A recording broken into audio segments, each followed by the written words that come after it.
Hello students, हमारा आज का टॉपिक है ऑक्साजोल। जो ऑक्साजोल होता है वो एक 5 मेंबर ड्रिंक सिस्टम होता है जिसके वन पोजीशन पे ऑक्सीजन रहता है और थर्ड पोजीशन पे नाइट्रोजन अटैच रहते हैं। ठीक है, और नाइट्रोजन में क्या रहता है, लोन पेयर्स रहते हैं।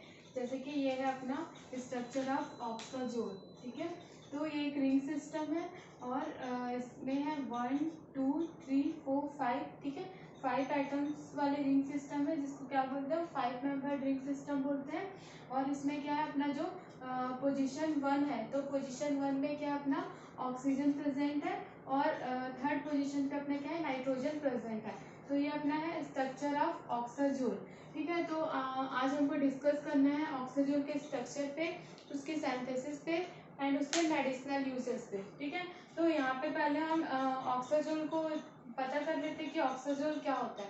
तो ऑक्साजोल का ये स्ट्रक्चर है वो आपको याद हो जाना चाहिए कि ये एक सिंपली स्ट्रक्चर होता है जिसमें ऑक्सीजन और नाइट्रोजन से बना होता है और ये 5 मेंबर रिंग सिस्टम होता है जिसके फर्स्ट पोजीशन पे ऑक्सीजन होती है एंड थर्ड पोजीशन पे क्या होता है, नाइट्रोजन एटम्स अटैच होते हैं। इसे कहते हैं ऑक्साजोल।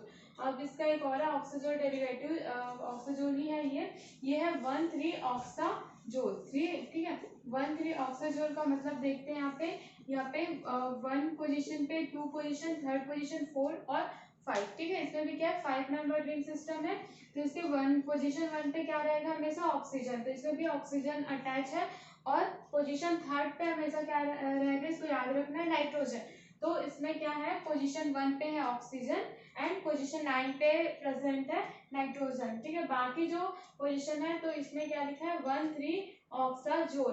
तो इसमें हम प्योरिटी किसको देते हैं, जो ऑक्सीजन रहता है उसे। ठीक है, तो ये जो ओल वर्ड है, ओल वर्ड आया अपने एससी से अपने आया ओल वर्ड। ठीक है, अब यहाँ पे एक्स्ट्रा कुछ भी नहीं है। ठीक है, पूरे रिंग सिस्टम सेम है। यहाँ पे डबल बॉन्ड था, इधर हमने डबल बॉन्ड लगाया है, यहाँ पे डबल बॉन्ड था, यहाँ पे भी हमने डबल बॉन्ड जो है यहाँ पे शो किया है। तो यहाँ पे जो एचसी जो है उससे हम क्या प्रेजेंट कर रहे हैं, ओल को प्रेजेंट कर रहे हैं और इसलिए क्या हो गया, ऑक्साजोल। ठीक, अब यहाँ पे oxazole is an unsaturated 5 member heterocyclic ring. जैसे कि हम देख रहे हैं ये क्या होता है, 5 मेंबर रिंग सिस्टम होता है, consist of oxygen and nitrogen as hetero atoms at first and third position. ठीक है, जैसे मैंने बताया, जो याद रखना है कि consist of oxygen and nitrogen eight hetero atoms at first and third position. जो ऑक्सीजन है ये फर्स्ट पोजीशन पे कंटेन करता है, नाइट्रोजन को कंटेन करता है थर्ड पोजीशन पे। ठीक है, वही लिखना है हमको जो हमने स्ट्रक्चर में देख लिया है। नेक्स्ट देखते हैं यहाँ पे, planar conjugated ring structure consist of 6 delocalised pi electrons. ठीक है, अब इसके जो पाई इलेक्ट्रॉन्स जो रहते हैं वो अरेंजमेंट इस टाइप का होता है। इसमें एक प्लानर होता है। ठीक है, प्लानर आप लोग को पहले जो यूनिट्स है उसमें पहले से हो गया, प्लानर कंजुगेटेड रिंग स्ट्रक्चर क्या होता है। तो इसका जो पाई इलेक्ट्रॉन्स है उसके जो जो वो इस टाइप से क्या होता है, उसका अरेंजमेंट होता है पाई इलेक्ट्रॉन्स का। अब इसमें the aromatic nature arise from the 4 pi electrons and 1 pair of electron of oxygen. इसमें क्या होता है, जो एरोमेटिक नेचर होता है इसका। ठीक है, एरोमेटिक नेचर क्यों हुआ, अब ये क्या होगा, इसे हम हेट्रोसाइक्लिक भी बोल सकते हैं। 5 मेंबर रिंग स्ट्रक्चर है, इसमें क्या है, ऑक्सीजन नाइट्रोजन, नाइट्रोजन भी अटैच है, तो ये अपना क्या हो जाएगा, हेट्रोसाइक्लिक रिंग्स में भी आ जाएंगे। तो the aromatic nature arise from the 4 pi electrons, 1 pair of electron of oxygen. It is follows Huckel's rule, hence it is aromatic compound. ठीक है, ये क्या बोल रहा है कि जो एरोमेटिक इसका नेचर होता है और ये क्या करता है, 4 पाई इलेक्ट्रॉन्स को भी कंटेन करता है जिसमें ऑक्सीजन भी है। अब इसमें क्या है, ये एक एरोमेटिक कंपाउंड है। ठीक है, तो एरोमेटिक जो कंपाउंड है वो क्या करते हैं, हकल्स रूल को फॉलो करता है। जो हकल्स रूल को जो फॉलो करता है वो अपना क्या होता है, एरोमेटिक कंपाउंड होता है। तो ठीक है, ये सिंपल था, इसका स्ट्रक्चर हो गया, उसका हमने थोड़ा सा एक्सप्लेन कर दिया। इसके बाद हमको सिंथेसिस और इसके यूजेस देखने हैं।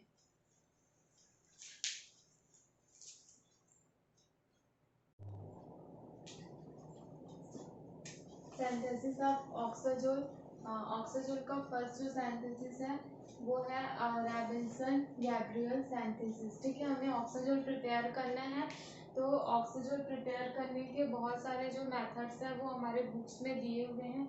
उसमें से एक मेथड जो है वो है रॉबिन्सन गैब्रियल सिंथेसिस, ठीक है, या इसे हम बोल सकते हैं form alpha acyl amino ketone, ठीक है। अल्फा एसाइल अमीनो कीटोन से ये अपना प्रिपेयर करके देगा क्या, ऑक्साजोल यहाँ पे हमको प्रिपेयर करना है। तो इसमें क्या होता है देखते हैं, alpha acyl amino ketones undergo cyclisation in present of P2O5, ठीक है। P2O5 मीन्स क्या हो गया, पेंटा oxide and strong mineral acid H2SO4, ठीक है। और इसमें हम लेंगे H2SO4, P2O5 penta oxide and sulphuric acid, ठीक है, इन दोनों को लेंगे और एक स्ट्रॉन्ग मिनरल एसिड लेंगे और उसके बाद इसके बाद भी कुछ है एंड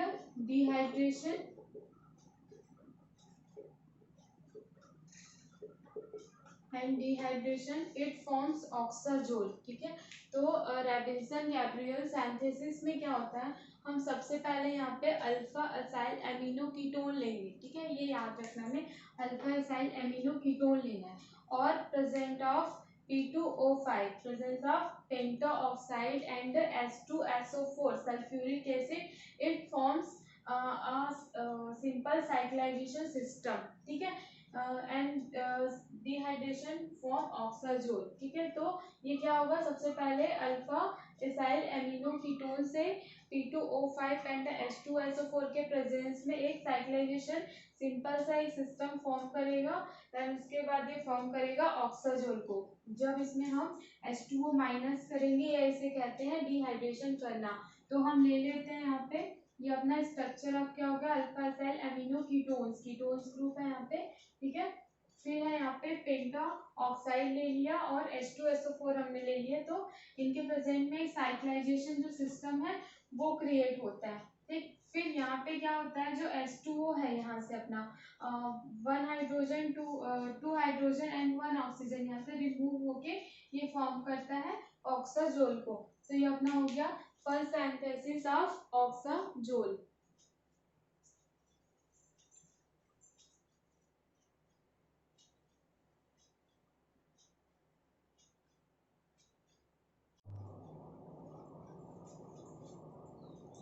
ऑक्साजोल का नेक्स्ट जो सिंथेसिस है, ठीक है, तो हमने फर्स्ट सिंथेसिस देख लिया था, ये इसका सेकंड एंड थर्ड सिंथेसिस है ऑक्साजोल का। तो सेकंड में है अपना form alpha haloketones and amides and third जो है फिशर ऑक्साजोल, जिसमें हम लेते हैं साइनोहाइड्रिन्स एंड एल्डिहाइड्स। तो हम फर्स्ट जो है अपना सिंथेसिस, इसमें हमें ऑक्साजोल क्या है यहाँ पे बनाना है, तो form alpha haloketones and amides हम पहले लेते हैं, हेलोकीटोन्स लेंगे प्लस हम क्या लेंगे अमाइड्स, जो क्या बना के देगा हमको, ऑक्साजोल प्रिपेयर करके देगा। तो सबसे पहले हम हेलोकीटोन्स जो होता है, तो हेलोकीटोन्स क्या होता है, तो हेलोकीटोन्स में आता है जो हेलोजन ग्रुप्स है, नेम से क्या पता चल रहा है, हेलोकीटोन्स, ठीक है। कीटोन्स मीन्स हमको पता है C डबल बॉन्ड O जो ग्रुप है वहाँ पे अटैच होगा। अब हेलो मीन्स होता है हेलोजन्स को वो इंडिकेट कर रहा है कि हेलोजन कोई होगा। तो हेलोजन यहाँ पे क्या है, अपने पास क्लोरीन है, ठीक है। हेलोजन क्या क्या होते हैं, क्लोरीन ब्रोमीन आयोडीन, तो यहाँ पे अपने पास क्या है, हेलो कंपाउंड में क्लोरीन है। अब ये क्या हो गया अपना, ये अल्फा कार्बन हो गया, अल्फा कार्बन से ये क्या है, हेलोजन एंड ये कीटोन्स है, तो इसका नेम क्या हो गया, अल्फा हेलो कीटोन्स, ठीक है। तो ये नेम से ही ये स्ट्रक्चर जो है वो बन जाएगा। फिर है अमाइड्स, ठीक है, अमाइड है ये NH2, ठीक है। तो ये क्या हो गया अपना, एमाइड हो गया। उसके बाद हम इसमें HCl एंड H2O के प्रेजेंट में क्या करते हैं, ऑक्साजोल को यहाँ पे प्रिपेयर करते हैं, ठीक है। तो ये हो गया, यहाँ पे क्या हो गया, अल्फा हेलो कीटोन्स एंड ये क्या हो गया, एमाइड्स, जो क्या बना के देता है हमको, ऑक्साजोल। ये हो गया सिंथेसिस नंबर 1, जिस सिंथेसिस का नाम भी क्या है, form alpha hello ketones and amides, ठीक है। अब है थर्ड सिंथेसिस, ये क्या है अपना, फिशर ऑक्साजोल, ठीक है। फिशर ऑक्साजोल, जिसमें हम क्या लेंगे यहाँ पे, साइनोहाइड्रिन प्लस एल्डिहाइड, तो ये क्या है अपना, साइनोहाइड्रिन है और एल्डिहाइड है, ये दोनों मिक्स होके क्या प्रिपेयर करते हैं, ऑक्साजोल। यहाँ पे नीचे आपको लिख देना है साइनोहाइड्रिन प्लस ये अपना क्या हो गया, एल्डिहाइड ग्रुप हो गया, यहाँ पे लिख देंगे हम एल्डिहाइड्स, और ये क्या प्रिपेयर करता है, ऑक्साजोल, ठीक है। तो ये क्या हो गया अपना साइनोहाइड्रिन। तो साइनोहाइड्रिन में क्या है, यहाँ पे साइनो ग्रुप मतलब यहाँ पे ये लिखा हुआ है Cl, ठीक है। तो क्या हो गया, ये साइनोहाइड्रिन प्लस ये aldehyde H double bond O, aldehyde present कर रहा है, तो ये क्या हो गया अपना एल्डिहाइड, और ये प्रेजेंस ऑफ HCl के प्रेजेंस में क्या प्रिपेयर करके दे रहा है, ऑक्साजोल। तो ये अपने टू सिंथेसिस है इजी से। फर्स्ट हो गया अपना form halo keto alkenes and amides, हाँ। और थर्ड है वो है फीसर ऑक्साजोल, जिसमें हमने लिया है साइनोहाइड्रिन्स एंड एल्डिहाइड्स।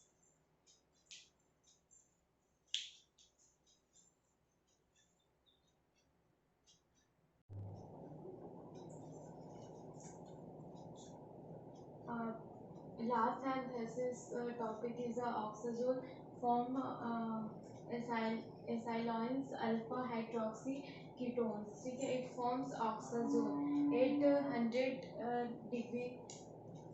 सबसे पहले हम यहाँ पे ले लेते हैं एसाइलोइंस, ठीक है, या अल्फा हाइड्रोक्सी जो कीटोन्स है, वो यहाँ पे हमने ले लिया है अल्फा हाइड्रोक्सी कीटोन्स, ठीक है। अब ये क्या करेगा, जो अल्फा हाइड्रोक्सी जो कीटोन्स जो रहेगा वो एमाइड के प्रेजेंस में इन दोनों को हमें मिक्स करना है। सबसे पहले हम यहाँ पे आपको ऊपर में लिख देना है एसाइलोइंस, या यहाँ पे लिखना है एमाइड्स, ठीक है। फिर 800 डिग्री में ये क्या फॉर्म करता है, अपना ऑक्साजोल को ये फॉर्म करता है, ठीक है। तो यहाँ पे अपना क्या है, अल्फा हाइड्रोक्सी कीटोन्स है, और ये अपना क्या हो गया, एमाइड ग्रुप्स हो गया। ये दोनों जब क्या होते हैं, मिल जाते हैं, और इसे हम 100 डिग्री पे जब हम यहाँ पे क्या करें, इसको हीट कर रहे हैं, तो हीट करने पे ये इस टाइप का जो है वो डेरिवेटिव्स फॉर्म करता है ऑक्साजोल का। ये अपना हो गया लास्ट सिंथेसिस ऑफ ऑक्साजोल्स। एंड हम इसका देखते हैं यहाँ पे केमिकल रिएक्शंस ऑफ ऑक्साजोल। तो केमिकल रिएक्शंस में सबसे पहले हमने यहाँ पे क्या लिया है, एक ऑक्साजोल केटायंस जो हमको फॉर्म करने हैं, ठीक है। ऑक्साजोल जो केटायंस है उसे फॉर्म करना है, हमें सबसे पहले यहाँ पे क्या चाहिए, ऑक्साजोल चाहिए, क्योंकि ऑक्साजोल का केमिकल रिएक्शन का मतलब क्या होता है, कोई भी कंपाउंड जो भी हमारा टॉपिक है या जो भी हमारा कंपाउंड है उसको हम किसी केमिकल के साथ पे ट्रीट करते हैं, हीट करते हैं या मिक्स करते हैं, तो उन सब को करने के बाद में उस कंपाउंड पे क्या इफेक्ट पड़ रहा है ये हमको देखना होता है। तो वो हमारा क्या होता है, केमिकल रिएक्शन होता है, ठीक है। तो हमें यहाँ पे लेना है ऑक्साजोल, क्योंकि हमारा टॉपिक क्या चल रहा है, ऑक्साजोल चल रहा है, तो हमें ऑक्साजोल के बारे में पता करना है। तो सबसे पहले हम इसमें एक ऑक्साजोल कंपाउंड ले लेंगे, उस ऑक्साजोल में हम क्या करेंगे, एसिड ऐड करेंगे, ठीक है। एक्वस एसिड हाइड्रोजन है, ऐड करेंगे। तो ये ऐड करने के बाद वो इस टाइप का क्या होगा, एक फॉर्म करेगा सबसे पहले, जिसमें ये जो प्लस चार्जेस हैं वो नाइट्रोजन पे आ जाएंगे। अब सेकंड वो क्या फॉर्म करेगा, यहाँ पे ऑक्साजोनियम केटायन जो है वो फॉर्म करेगा, जिसमें ऑक्सीजन के पास क्या जाएंगे, केटायंस आ जाएंगे, नाइट्रोजन से ट्रांसफर हो जाएगा ऑक्सीजन में। तो ये क्या फॉर्म किया, ऑक्साजोनियम एक केटायन एक फॉर्म कर दिया ऑक्साजोल से। तो ये इसका हो गया first chemical reaction of oxazole. Next chemical जो रिएक्शन है ऑक्साजोल का वो है, इसमें भी हम अपना कंपाउंड लेंगे, सबसे पहले ऑक्साजोल लेंगे। ऑक्साजोल से ये सोडियम, ये वैसे तो जब इसे हम सोडियम के साथ जब ये रिएक्शन कराएंगे तो कोई भी इसमें चेंजेस नहीं होने वाले, इसमें हमने यहाँ पे सोडियम के साथ में C2H5OH है वो ऐड कर लिया है, ठीक है।